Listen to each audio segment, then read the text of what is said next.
Halo, Assalamualaikum warahmatullahi wabarakatuh. Kami dari kelompok 2 akan membahas tentang pengembangan media pembelajaran bahasa Indonesia.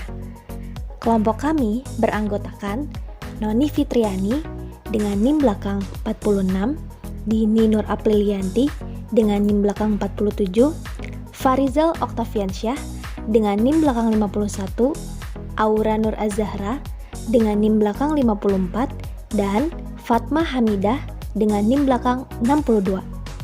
Selamat menyimak. Pada hakikatnya, pembelajaran merupakan suatu proses, yaitu proses mengatur, mengorganisasi lingkungan yang ada di sekitar peserta didik sehingga dapat menumbuhkan dan mendorong peserta didik melakukan proses belajar. Pada Salindia, pemakalah mencoba menyimpulkan mengenai pembelajaran. Pembelajaran merupakan proses memberikan bimbingan atau bantuan kepada peserta didik dalam melakukan proses belajar. Baik, selanjutnya ada pengertian dari media pembelajaran. Media pembelajaran adalah segala sesuatu yang dapat menyalurkan pesan, dapat merangsang pikiran, perasaan, dan kemauan sehingga mendorong terciptanya proses belajar pada diri peserta didik. Lalu, menurut Briggs, media pembelajaran adalah segala alat bantu fisik yang dapat menyajikan pesan serta merangsang siswa untuk belajar. Jadi dapat disimpulkan bahwa media pembelajaran adalah segala alat berbentuk fisik yang berfungsi untuk menyampaikan pesan atau materi dan berguna untuk mendorong siswa untuk lebih giat belajar. Selanjutnya yaitu jenis-jenis media pembelajaran. Media pembelajaran dapat dikelompokkan ke dalam beberapa bagian. Yang pertama ada media cetak. Media cetak merupakan media sederhana dan mudah diperoleh di mana dan kapan saja.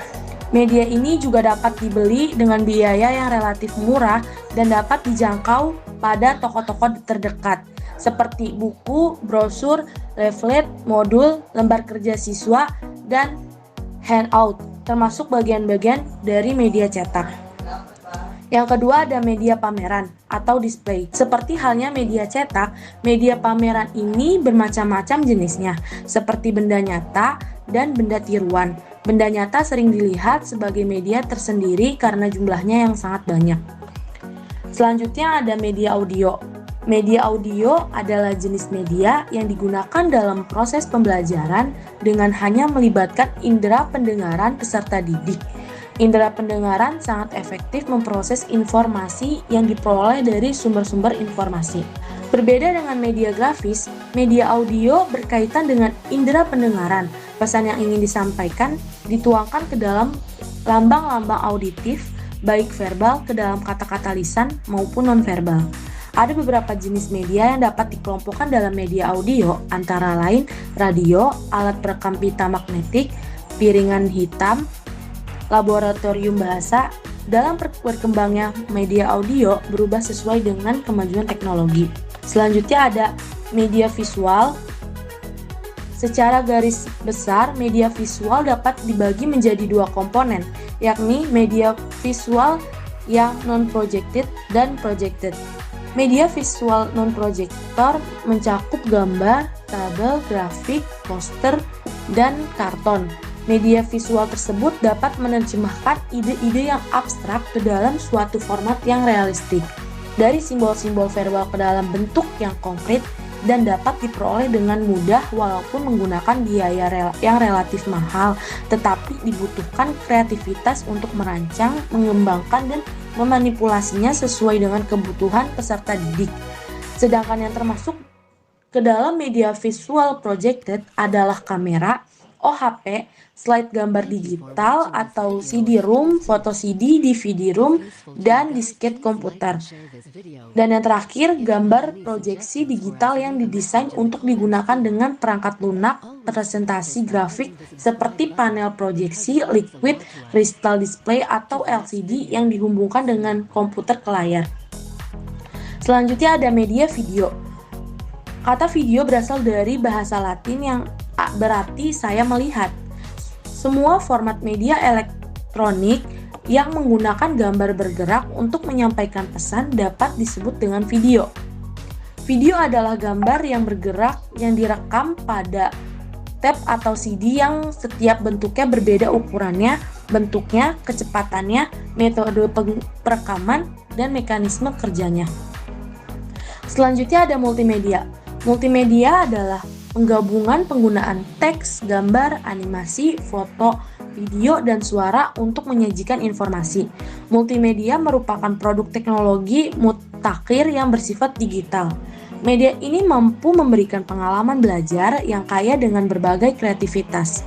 Penggunaan multimedia dapat disesuaikan dengan kemampuan pembelajar dan didukung dengan sarana dan fasilitas yang memadai. Peran yang terakhir ada perangkat komputer atau jaringan komputer. Komputer berkembang tidak lagi berfungsi hanya sebagai sarana komputasi, melainkan telah menjadi sarana untuk berkomunikasi. Penggunaan komputer telah membentuk jaringan yang mendunia. Sebagai pengguna jaringan komputer, kita dapat berkomunikasi dengan jaringan komputer yang ada di seluruh dunia. Kita dapat mencari dan memperoleh beragam informasi dan pengetahuan yang diperlukan. Selanjutnya adalah media pembelajaran bahasa Indonesia. Sejalan dengan pesatnya laju teknologi, media pembelajaran terus saja mengalami perubahan dan perkembangan. Namun meski begitu, media pembelajaran konvensional tetap memiliki peran yang penting dalam pembelajaran bahasa Indonesia. Media-media yang termasuk dalam media pembelajaran konvensional tersebut diantaranya adalah boneka tangan. Boneka tangan ini digunakan untuk melatih kemampuan bercerita anak. Lalu selanjutnya ada buku bergambar pop-up. Nah, selain digunakan untuk melatih kemampuan berbicara, buku bergambar pop-up ini juga digunakan untuk memberi stimulus yang mendorong anak lebih cepat mengerti suatu bacaan karena terdapat visualisasinya. Media pembelajaran bahasa Indonesia yang selanjutnya adalah berbasis e-learning Schoology. E-learning di sekolah digunakan sebagai alat bantu dalam pembelajaran dengan memanfaatkan teknologi internet untuk mempermudah pembelajaran di zaman milenial. Adapun salah satu teknologi yang dapat digunakan oleh guru sebagai media pembelajaran bahasa Indonesia adalah Schoology, yang merupakan learning management system yang memungkinkan guru untuk merencanakan, membuat, dan mengatur materi ajar secara online dan juga dapat digunakan sebagai platform untuk mengevaluasi hasil belajar siswa. Schoology ini bisa diakses di website resmi ataupun dengan mendownload aplikasinya. Nah, tujuan dari aplikasi ini juga agar orang tua dapat melihat perkembangan belajar anak di sekolah dengan mengakses aplikasi tersebut. Kedua tujuan pembelajaran tersebut terutama dalam materi teks eksplanasi. Media pembelajaran selanjutnya adalah menggunakan scrapbook, yang merupakan media berupa tempelan gambar atau hiasan lain yang diaplikasikan di atas kertas. Scrapbook memiliki beberapa manfaat, di antaranya membuat peserta didik menjadi lebih kreatif, menyalurkan hobi, dokumentasi, dan sarana untuk rekreasi dan menghilangkan stres. Adapun media scrapbook digunakan pada pembelajaran karangan berbahasa Indonesia. Media ini terbuat dari tempelan-tempelan kertas art karton dengan tampilan 2 dimensi dan 3 dimensi disertai kantong-kantong kata. Bentuk media ini berupa buku yang berisi gambar dan teks berkaitan tentang karangan deskripsi. Baik, selanjutnya ada media pembelajaran berbasis ICT, Information and Communication Technology, merupakan pembelajaran yang menggunakan teknologi informasi dan komunikasi sebagai salah satu media pembelajaran. Dalam pelajaran bahasa Indonesia, media ICT dapat digunakan sebagai salah satu alternatif. Dengan menggunakan internet sebagai media pembelajarannya sekaligus menambah wawasan murid.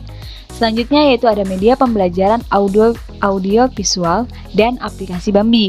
Media pembelajaran berupa audio visual dalam pembelajaran bahasa Indonesia dapat digunakan untuk membantu siswa dalam mengembangkan kemampuan menulis. Misalnya adalah menulis puisi. Dengan adanya media audio visual, ketika menulis puisi, para siswa dapat melihat dan mendengar objek yang diamati, sehingga seolah-olah menyaksikannya secara nyata. Sedangkan media pembelajaran berupa aplikasi Bambi merupakan aplikasi yang menawarkan banyak sekali bacaan-bacaan terkait pembelajaran bahasa Indonesia. Aplikasi ini menyediakan buku-buku dalam bentuk elektronik. Cukup sekian presentasi yang kami sampaikan dari kelompok 2 mengenai pengembangan media pembelajaran bahasa Indonesia. Kurang lebihnya mohon maaf. Wassalamualaikum warahmatullahi wabarakatuh.